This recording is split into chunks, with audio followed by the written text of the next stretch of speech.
Radio Kantipur, radio राष्ट्रको। सरकारले corona संक्रमण नियन्त्रणमा रहेको दावी गरे पनि पछिल्लो पटक 15 जना नयाँ संक्रमित थपिएसँगै चुनौती बढ्दो। उदयपुरमा भेटिएका 13 जना संक्रमित मङ्सिर 25 गते नै नेपाल भित्रिएको प्रहरीको दावी। कोरोना संक्रमित थप 1 जना डिस्चार्ज। काठमाडौँ बाहिरबाट पनि कोरोना संक्रमण परीक्षण नतिजाको क्रस भेरिफिकेसन गर्ने व्यवस्था। सो मूल्याङ्कनका लागि नाम टिपाउनेको संख्या 20,000 बढी। लकडाउनको समयमा पनि रकम लिएर लुकीछिपी सीमा आरपार गराउने गिरोह पश्चिम तराईमा सक्रिय। गिरोहले आफै गाउँमा लुकाएर राख्ने गरेपछि स्वास्थ्य चुनौती थप बढ्दो। कोरोना भाइरस संक्रमणका कारण विश्वभर मृत्यु हुनेको संख्या 1,61,000 नाग्यो। भारतमा हालसम्म 16,365 जनामा संक्रमण पुष्टि, 521 जनाले ज्यान गुमाए। र कोरोना संक्रमणको लडाईँमा खटिएका स्वास्थ्यकर्मी र चिकित्सकको सम्मानमा विश्व फुटबलको सर्वोच्च निकाय फिफाद्वारा वी विल विन अभियान सञ्चालनमा। नमस्कार, कान्तिपुर डायरीबाट साथी दिवा अनि तेजेन्द्रको सुरुमा कान्तिपुर सविस्तार। कान्तिपुर सविस्तार। मुलुक लकडाउन गरेको 1 महिना हुन लाग्दा संक्रमितको संख्या थपिने क्रम जारी रहेपछि कोरोना संक्रमणको त्रास सर्वसाधारणमा बढ्दो छ। धनगढीमा विदेशबाट फर्किएका एक युवकबाट आफ्नै परिवारका सदस्यलाई संक्रमण सरेसँगै मुलुक संक्रमणको दोस्रो चरणमा प्रवेश गरेको थियो। संक्रमण अझै नियन्त्रणमा रहेको सरकारले दावी गरिरहँदा 24 घण्टाभित्र 15 जना नयाँ संक्रमित थपिएपछि त्रास छाएको छ। नयाँ थपिएका संक्रमितको केस आयातित हुन् वा स्थानीय स्तरमै सरेको हो भने यकिन नहुँदा अन्यल थपिएको हो। संक्रमित थपिएसँगै उच्च जोखिममा रहेका जिल्लामा सुरक्षा व्यवस्था थप कडा बनाएको स्थानीय प्रशासनहरूले जनाएका छन्। यसै सम्बन्धमा आजको सविस्तारमा हामीले संक्रमण भेटिएका र बढी जोखिम भएका भनिएका जिल्लाहरू उदयपुर, पर्सा, बागलुङ र धनगढीका सहकर्मीहरूले त्यहाँको वस्तुस्थितिलाई समेटेर तयार पारेको विवरण समेटेका छौं। उदयपुरको तिरुवा नगरपालिका 3 भुल्केको मस्जिदमा बस्दै आएका 13 जनामा कोरोना संक्रमण पुष्टि भएपछि उच्च सतर्कता बढाइएको छ। संक्रमित बसेको लगायत उदयपुरका 6वटै मस्जिद सिल गरिएको छ। भुल्के मस्जिद आसपासका 52 परिवारको स्वास्थ्य जाँच गर्न थालिएको छ। कोरोना संक्रमित प्रत्यक्ष सम्पर्क गरेका र मस्जिद गएकालाई पहिलो चरणमा स्वाब संकलन गरिएको स्वास्थ्य कार्यालय उदयपुरका प्रमुख मनसु विधिले बताउनुभयो। भारत र अन्यत्रबाट आएका व्यक्तिमा कोरोना संक्रमण भेटिएपछि उनीहरू बस्दै आएका स्थान र आसपासमा सुरक्षा सतर्कता बढाइएको उदयपुरका सहायक प्रमुख जिल्ला अधिकारी भीम प्रसाद भट्टराईले बताउनु भयो। कोरोना संक्रमण पुष्टि भएको भुल्के क्षेत्रबाट अन्यत्र आउजाउ पूर्ण प्रतिबन्ध लगाइएको छ। त्यस क्षेत्रमा सेना, सशस्त्र, नेपाल प्रहरीले 24 घण्टा सुरक्षा दिइरहेका छन्। गाउँबाट कसैलाई पनि बाहिर निस्किने दिएको छैन। भारतको राजधानी दिल्लीमा भएको मुसलमान समुदायको धार्मिक भेलामा सहभागी भएका दर्जनौंमा कोरोना संक्रमण पाइएको थियो। त्यही भेलामा सहभागी भएकाहरू समेत उदयपुरको सदरमुकाम गाईघाट आसपासका क्षेत्रमा रहेकोले सुरक्षा कडा पारिएको उदयपुर प्रशासनले जनाएको छ। रेडियो कान्तिपुरका लागि डिडिराम खतिवडा, उदयपुर। गत आइतबार स्वास्थ्य मन्त्रालयले वीरगञ्ज महानगरपालिका वडा 2 छपकैया स्थित मस्जिदमा रहेका 3 भारतीय मुस्लिम धर्म प्रचारकमा कोभिड-19 संक्रमण पोजिटिभ भएको पुष्टि गरेपछि स्थानीय प्रशासनले सो क्षेत्र सिल गरी कन्ट्याक्ट ट्रेसिङ सुरु गरेको थियो। संक्रमितहरू छपकैयाको मस्जिदमा आउनुभन्दा अगाडि वीरगञ्ज महानगरपालिका वडा 1 र वडा 26 सुगौलीको मस्जिदमा पनि बसेका थिए। चिकित्सकको टोलीले सो मस्जिदमा उनीहरू बस्ने क्रममा सम्पर्कमा आएका व्यक्तिहरूको पनि र्यापिड डायग्नोस्टिक टेस्ट र थ्रोट स्वाब संकलन गरी परीक्षण गरेका छन्। 3 जना संक्रमितको नारायणी अस्पतालको आइसोलेसन वार्डमा उपचार भइरहेको छ। उनीहरूको स्वास्थ्य अवस्था सामान्य रहेको चिकित्सकले जनाएका छन्। सम्पर्कमा आएका व्यक्तिहरूको हालसम्मको रिपोर्ट नेगेटिभ आए पनि वीरगञ्जवासी त्रासमा छन्। स्थानीय प्रशासनले संक्रमण फेला परेको सुरुवाती 4 दिनसम्म दैनिक उपभोग्य वस्तु खरिद बिक्रीमा समेत रोक लगाएको थियो। औषधि पसल बाहेक अन्य सबै पसलहरू बन्द थिए। शुक्रबार बिहान 7 बजेसम्म मात्र पसल खोल्ने निर्णय प्रशासनले गरेको थियो। छोटो समयको लागि पसल खुल्दा अत्यधिक भिड भएपछि हालको लागि बिहान 11 बजेदेखि 3 बजेसम्मको लागि पसल खोल्न दिने निर्णय भएको सहायक प्रमुख जिल्लाधिकारी ललित कुमार बस्नेतले जानकारी दिनुभयो। खुल्ला ठाउँमा तरकारी बिक्रीमा प्रशासनले अझै रोक लगाएको छ। रेडियो कान्तिपुरको लागि भूषण यादव, वीरगञ्ज। उच्च रक्तचाप र दमको रोग भए पनि बागलुङकी 65 वर्षकी मनकुमारी पौडेलले कोरोना भाइरसलाई जितेसँगै बागलुङवासीमा समेत खुसियाली छाएको छ। सुनसान जस्तो देखिने अस्पताल आइतबार अलि बढी भिड समेत थियो। मौसमी बिरामीहरूले आइतबारदेखि अस्पतालमा आएर उपचार खोजेको मेडिकल सुपरिन्टेन्डेन्ट डाक्टर शैलेन्द्र पोखरेलले बताउनुभयो। 2 साता मात्र विदेशमा बिताएकी पौडेल नेपालकै 5औं संक्रमित 19 वर्षकी युवतीसँगै फर्केकी थिइन्। ती युवती पनि धौलागिरी अस्पतालमै उपचाररत थिइन्। उनको अवस्था हाल सामान्य रहेको अस्पतालले बताए पनि बागलुङमा कोरोना संक्रमणको त्रास भने हटिसकेको छैन। अन्य जिल्लाहरूमा संक्रमितको संख्या बढ्दै गएपछि जिल्लामा समेत केही लुकेर बसेको हुन सक्ने त्रास स्थानीयमा छ। हालसम्म विदेशबाट आएका र संक्रमितको परिवार समेत गरी 1000 जनाको आरटीजी परीक्षण भएको छ। परीक्षणको दायरा भने अझै बढाउनु पर्ने अधिकार कर्मी राम शर्माले बताउनुभयो। अहिलेसम्म गरिएको परीक्षणबाट थप संक्रमित नभेटिएपछि जिल्लावासीलाई केही राहत भएको छ।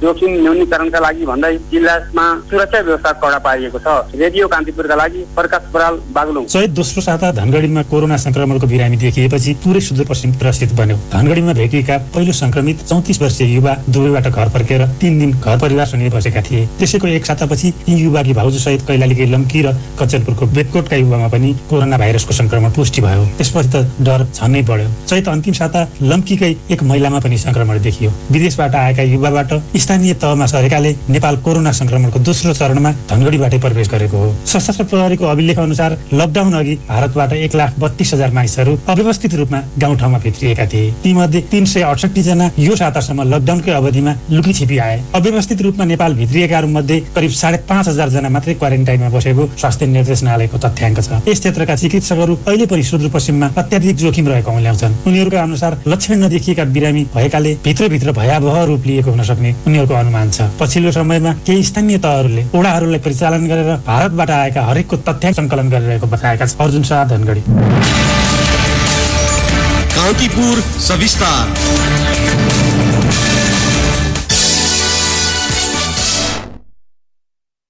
उदयपुरको भुल्के स्थित मस्जिदमा बसेका 13 जना गत मङ्सिर 25 गते नै नेपाल प्रवेश गरेको पाइएको प्रहरीले बताएको छ। संक्रमित 13 मध्ये 11 जना भारत दिल्लीका र 2 जना विराटनगरका हुन्। उनीहरूसँगै बसेका थप 1 जना भारतीय नागरिक र विराटनगर 17 का 2 जनाको स्वाब परीक्षणको रिपोर्ट आउन बाँकी छ। कोशी अस्पतालका मेडिकल सुपरिन्टेन्डेन्ट डाक्टर संगीता मिश्रका अनुसार उपचाररत सबैको अवस्था सामान्य छ।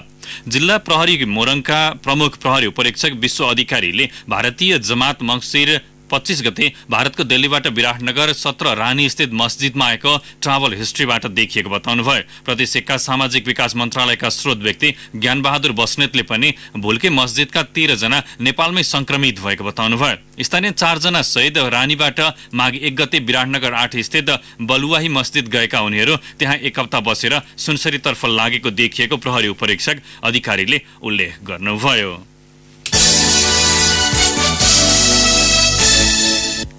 उदयपुरको भुल्के क्षेत्रमा आज दिउँसो स्वास्थ्य सामग्री सहित नेपाली सेनाको स्वास्थ्य कर्मी टोली पुगेको छ। संक्रमित बसेको मस्जिद 2 दिन यता सिल गरिएको छ। हेलिकप्टरबाट भुल्के पुगेको सेनाको टोलीले मस्जिद आसपासका 52 परिवारको थप स्वास्थ्य जाँच सुरु गरेको छ। प्रदेश सरकारले पठाएको स्वास्थ्य प्राविधिकको टोलीले 69 जनाको स्वाब संकलन गरेको थियो। कोरोना संक्रमितसँग प्रत्यक्ष सम्पर्कमा रहेका र मस्जिद गएकालाई पहिलो चरणमा स्वाब संकलन गरिएको स्वास्थ्य कार्यालय उदयपुरका प्रमुख मोहन सुवेदीले बताउनुभयो। सेनाको स्वास्थ्य कर्मीको टोलीले प्रभावित क्षेत्रसँगै बाहिनी भित्रमा समेत परीक्षण गर्नेछ। कोरोना संक्रमित बसेको मस्जिदको 500 मिटर दूरीमा सेनाको 18 नम्बर बाहिनी छ। कोरोना भाइरसबाट संक्रमित कैलालीको लम्कीचुहा नगरपालिका 1 प्रतापपुरका 21 वर्षीय राजबहादुर विक सञ्चो भएर आज घर फर्किएका छन्। गत चैत्र 22 गते संक्रमण देखिएपछि सेती प्रादेशिक अस्पतालको आइसोलेसन वार्डमा उपचार गराएका राजबहादुर 16 दिनको उपचारपछि आज डिस्चार्ज भएका हुन्। दोस्रो र तेस्रो रिपोर्ट नेगेटिभ आएपछि अस्पतालले आज उनलाई डिस्चार्ज गरेको हो। कोरोना भाइरस निको भएर अस्पतालबाट बाहिरिने क्रममा विकले आत्मबल बलियो बनाएकै कारण चाँडै सञ्चो भएको प्रतिक्रिया दिए। उनी भारतको मुम्बई हुँदै कैलाली भएर नेपाल प्रवेश गरेका थिए। काठमाडौँ बाहिरबाट पनि कोरोना संक्रमण परीक्षण नतिजाको क्रस भेरिफिकेसन हुने भएको छ। नियमित पत्रकार ब्रिफिङमा स्वास्थ्य मन्त्रालयका प्रवक्ता डाक्टर विकास देवकोटाले धरान स्थित बीपी कोइराला स्वास्थ्य विज्ञान प्रतिष्ठान र नेपालगञ्ज स्थित भेरी अस्पतालबाट पनि क्रस भेरिफिकेसन गर्ने व्यवस्था मिलाइएको बताउनुभयो। परीक्षणको नतिजाको क्रस भेरिफिकेसन परीक्षणमा नमुना पोजिटिभ आएको खण्डमा फेरि यहाँ राष्ट्रिय जनस्वास्थ्य प्रयोगशालामा त्यसको पुनः परीक्षण गरिन्छ। त्यसले गर्दा ढिलाइ पनि हुने र किन गर्नु परेको भन्ने कुरा पनि धेरै आएको थियो। त्यो भनेको केस भेरिफिकेसन हो। एउटा मसिनबाट गर्दा अर्को मसिनमा पनि त्यो टेस्ट गर्नुपर्ने हुन्छ केही समयको लागि। त्यो भेरिफिकेसनको दायरा हामीले फराकिलो गरेका छौँ। अब उपरान्त पश्चिममा भेरी अस्पतालमा र पूर्वमा बीपी कोइराला स्वास्थ्य विज्ञान प्रतिष्ठानमा त्यो बाहेक अन्यत्र ठाउँबाट आउने पीसीआर पोजिटिभहरू त्यहाँ भेरिफिकेसन भए पश्चात नमुना पोजिटिभ भनेर घोषणा गरिनेछ। यो सँगै मुलुकका 15 अस्पतालबाट पीसीआर टेस्ट सुरु भएको प्रवक्ता देवकोटाले जानकारी दिनुभयो।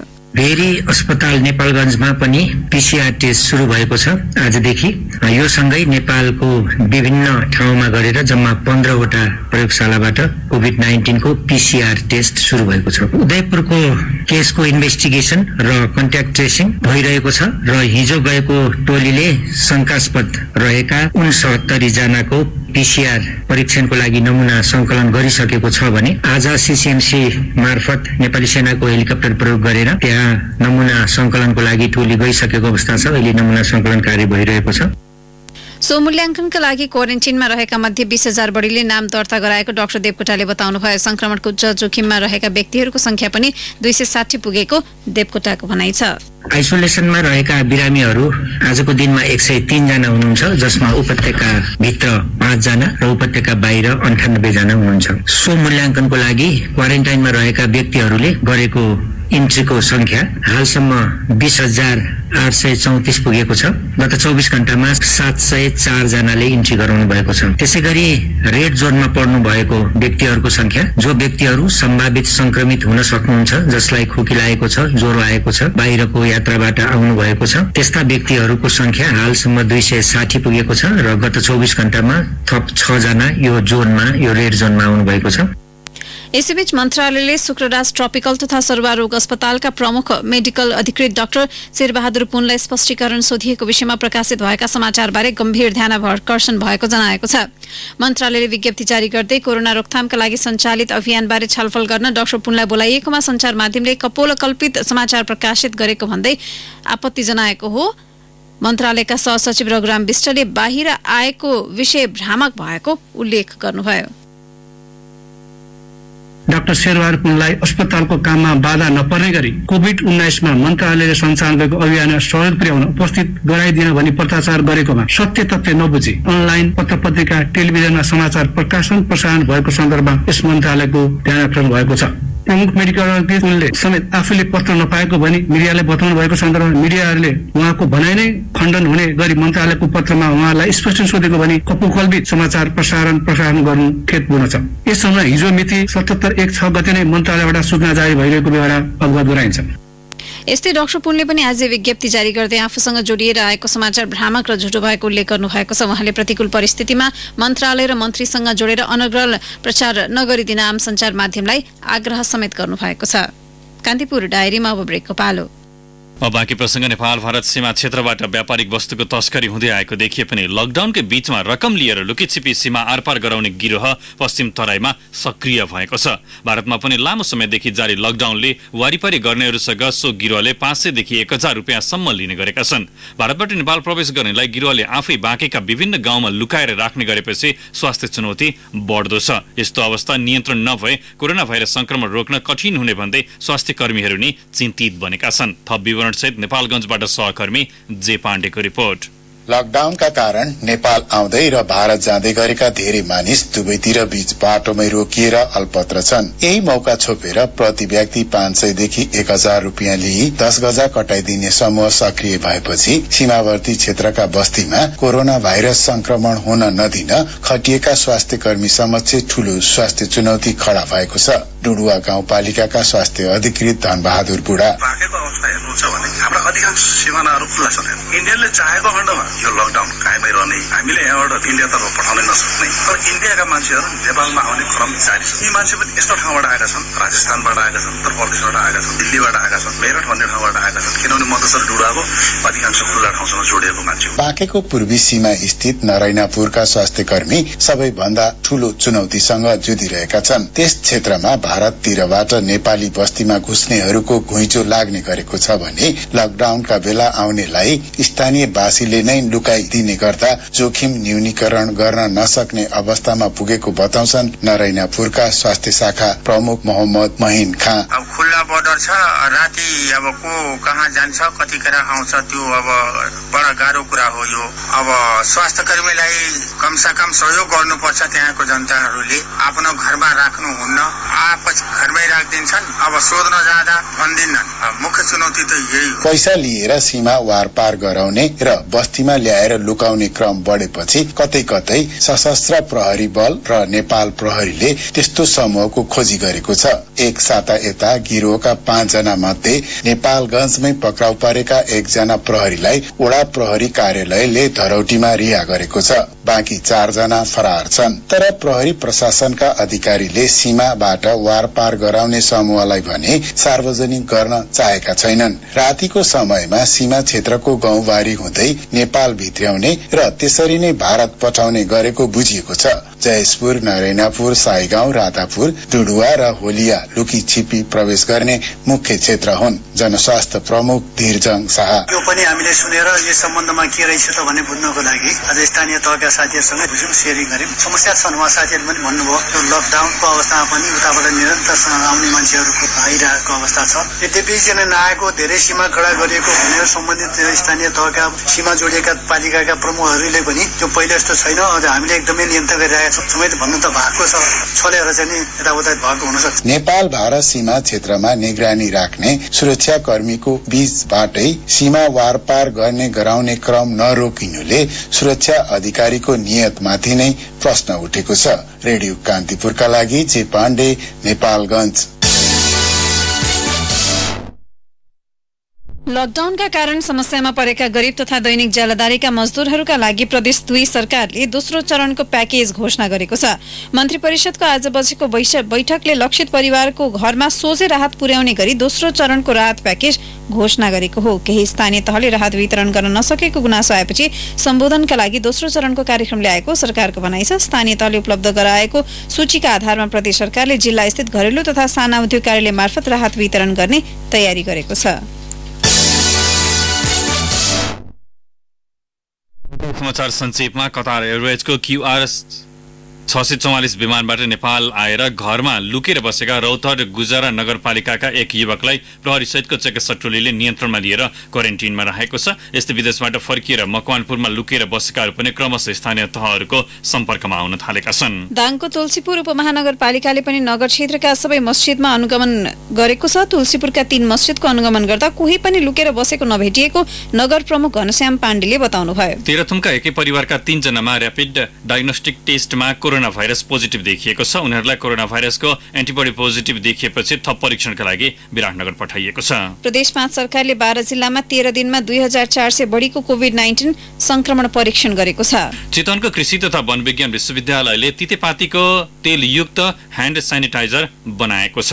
नेपाल एयरलाइन्सको जहाज मालदिभ्सका 18 जना नागरिक लिएर आज बंगलादेशको ढाका गएको छ। तेस्रो चरणको कोरोना उपचार केन्द्र सञ्चालन गर्ने उद्देश्य सहित सुनसरीको धरान स्थित बीपी कोइराला स्वास्थ्य विज्ञान प्रतिष्ठानमा 10 आईसीयू सहितको 100 बेडको कोभिड-19 उपचार केन्द्र निर्माण तीव्र गतिमा भइरहेको छ। नवलपरासीको रामग्राम नगरपालिकाले 2300 घर परिवारलाई सरकारले तोकेको मापदण्ड भन्दा कम गुणस्तरको झण्डै 10 लाख मूल्य बराबरको खाद्यान्न सामग्री वितरण गरेको सूचनाका आधारमा अख्तियार दुरुपयोग अनुसन्धान आयोगले अनुसन्धान थालेको छ। गण्डकी प्रदेश र 5 नम्बर प्रदेशको सिमानामा स्याङ्जाको राम नदीधाम रामदीमा काँडेतार लगाइएको छ। पाल्पा र स्याङ्जा जिल्लाको सीमामा पर्ने कालीगण्डकी नदीमाथि रहेको मोटरेबल पुलको वारिपारी काँडेतार लगाइएको हो। पश्चिम नवलपरासीको सुनवल नगरपालिकाका प्रमुख भीमबहादुर थापाले जिल्लाका पत्रकारका लागि 700 थान मास्क उपलब्ध गराउनु भएको छ। लकडाउनको समस्यामा परेका कालीकोटका 21 जना पत्रकारलाई युवा व्यवसायीहरूले आज राहत सामग्री उपलब्ध गराएका छन्। र मत्स्य किसानहरूले माछाको भुरा उत्पादन दोब्बर बनाउन माग गरेका छन्। भुरा उत्पादन नबढाए आउँदो वर्ष धेरै माछा पोखरी खाली हुने खतरा बढेको नेपाल मत्स्य व्यवसायी संघले जनाएको छ। कान्तिपुर डायरीमा पुनः ब्रेकको पालो। आर्थिक समाचार। चिनिया लगानीमा धादिङमा निर्माणाधीन देशकै ठूलो सिमेन्ट हुआन्सी सिमेन्ट उद्योग निर्माण कार्य लकडाउनका कारण प्रभावित भएको छ। सरकारले ठूला आयोजनाहरूमा निर्माण कार्य जारी राख्ने बताए पनि लकडाउनको कारण निर्माण सामग्री अभावले गति सुस्त भएको व्यवस्थापक तुलसी थापाले बताउनुभयो। थापाले दैनिक 3000 बोरा सिमेन्ट खपत हुने भएपछि पछिल्लो समय चरम अभाव भएको बताउँदै इँटा र स्टिल पनि नपाइएको गुनासो गर्नुभयो। निर्माण कार्यमा 600 चिनिया र 500 नेपाली कामदार खटिएका छन्। सिमेन्ट उत्पादन, प्याकेजिङ लगायतका ठूला प्राविधिक संरचनासँगै कार्यालय र आवास गृहहरू पनि धमाधम निर्माण भइरहेका थिए। 16 अर्ब रुपियाँ लगानीमा निर्माण भइरहेको सो सिमेन्ट उद्योगमा चिनिया कम्पनीको 80% र नेपाली कम्पनीको 20% शेयर रहनेछ। लकडाउनमा पनि राष्ट्रिय गौरवको आयोजना गल्छी त्रिशुली मैलुङ स्याफ्रुबेसी रसुवागढी सडक खण्डमा निर्माणको काम जारी छ। गल्छी त्रिशुली मैलुङ स्याफ्रुबेसी रसुवागढी सडकलाई 3 खण्डमा विभाजन गरेर निर्माण भइरहेको हो। पहिलो खण्ड अन्तर्गतको गल्छी त्रिशुली मैलुङ क्षेत्रमा पुलको निर्माणको काम भइरहेको आयोजना प्रमुख नारायण दत्त भण्डारीले बताउनुभयो। निर्माण कम्पनीले भारतबाट ल्याएका कामदार लकडाउनपछि घर फर्किएकाले कालोपत्रे काम गर्ने काम भने रोकिएको छ।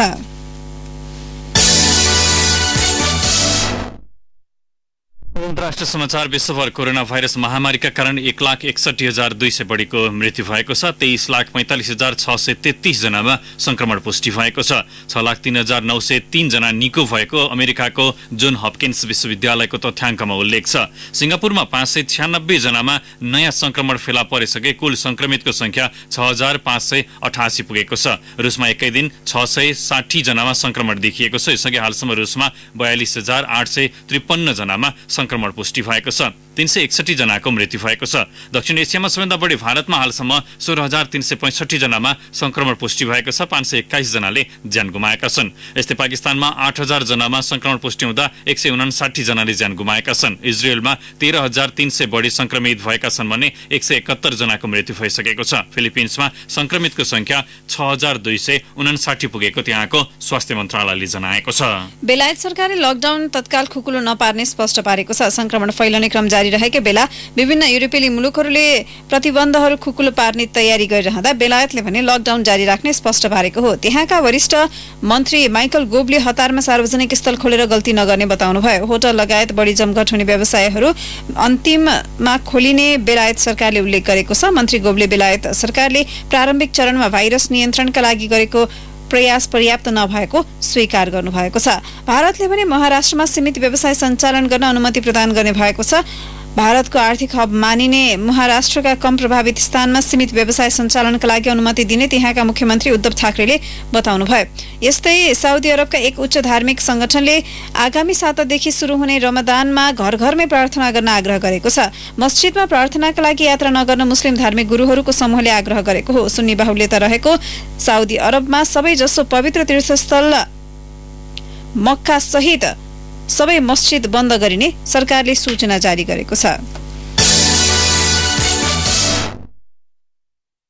समाचार। कोरोना संक्रमणको लडाईँमा खटिएका स्वास्थ्यकर्मी र चिकित्सकको सम्मानमा विश्व फुटबलको सर्वोच्च निकाय फिफाले हुई विल विन अभियान सञ्चालन गरेको छ। संक्रमण रोकथाम र नियन्त्रणमा खटिएका चिकित्सक र स्वास्थ्यकर्मीको सम्मानमा फिफाले सो अभियान सुरु गरेको हो। अभियानमा पूर्व र वर्तमान गरी 50 फुटबल स्टार सहभागी छन्।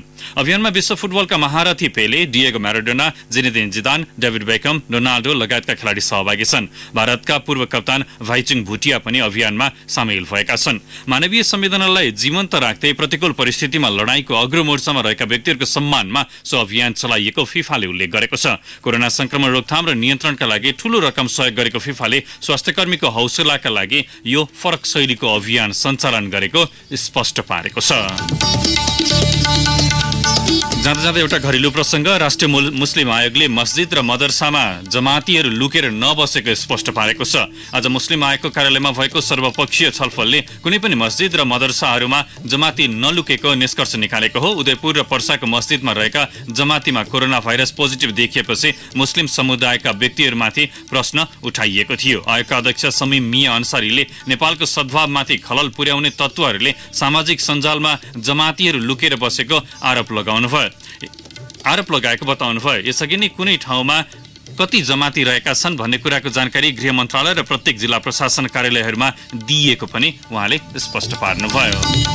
हवस् त कान्तिपुर डायरी अहिले यहीँ सकिन्छ। दिवा र तेजेन्द्र बिदा हुन्छौँ। नमस्कार। सूचना र मनोरञ्जनको संवाहक रेडियो राष्ट्रको रेडियो कान्तिपुर।